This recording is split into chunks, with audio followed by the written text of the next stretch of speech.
Yang jelas langsung terpukul ini adalah kondisi masyarakat, perekonomian masyarakat kelas bawah ya, kelas menengah dan bawah deh, bahkan ini akan semakin berat.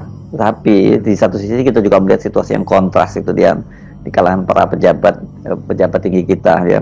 Ketua KPK menyatakan misalnya lebih dari 50% LHKPN di Mahkamah Agung itu abal.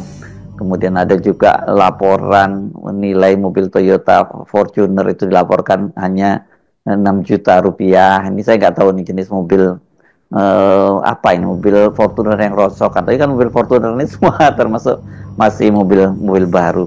Tapi yang intinya itu adalah memang etika pejabat publik kita itu betul-betul tidak bisa kita andalkan. Ya, orang mulai melihat kontras.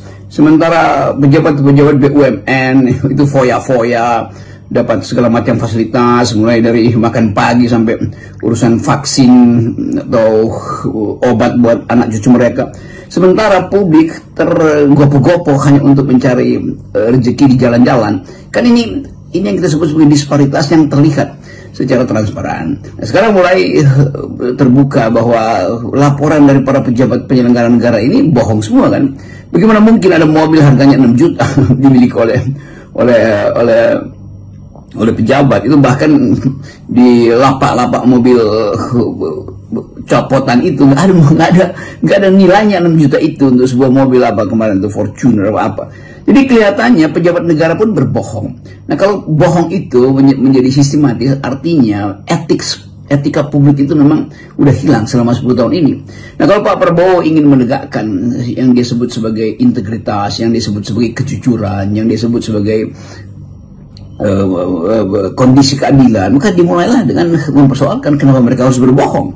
Kenapa laporan harta kekayaan pejabat negara itu harus dimanipulasi, dan KPK menyebutkan dari awal juga bahwa memang mereka menemukan, tetapi mereka juga KPK tindakannya kan tindakan apa ya, kan mesti dipamerkan pada rakyat. Itu kan artinya korupsi sebetulnya, berbohong dalam soal kekayaan itu namanya udah korupsi kan, paling tidak berbohong terhadap fasilitas yang diberikan oleh publik. Jadi mestinya juga udah dikasih, ya mungkin bukan rompi merah, rompi orange, ya rompi kaos orange lah kira-kira tuh. Inilah pejabat-pejabat yang berbohong terhadap kekayaan mereka. Kan mesti dipamerkan itu sebagai festival of justice itu. Supaya orang bisa lihat dari puncak kemarahan mereka tentang apa sebetulnya yang disembunyikan oleh para pejabat ini.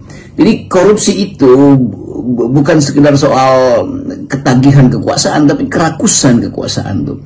Dan itu yang menerangkan pada kita betapa kekenyangan pejabat itu kenapa masih harus berbohong terhadap bahwa dia udah kenyang sekali tuh, dan masih ini kan menipu publik. Kalau dia menipu keluarganya, oke, dia menipu publik.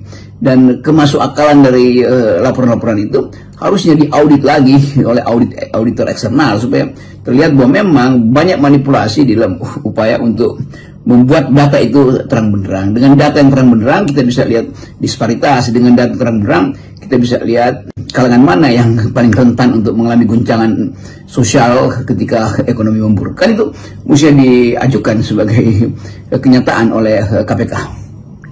Kalau kita mencermati APBN seperti yang disampaikan oleh Sri Mulyani,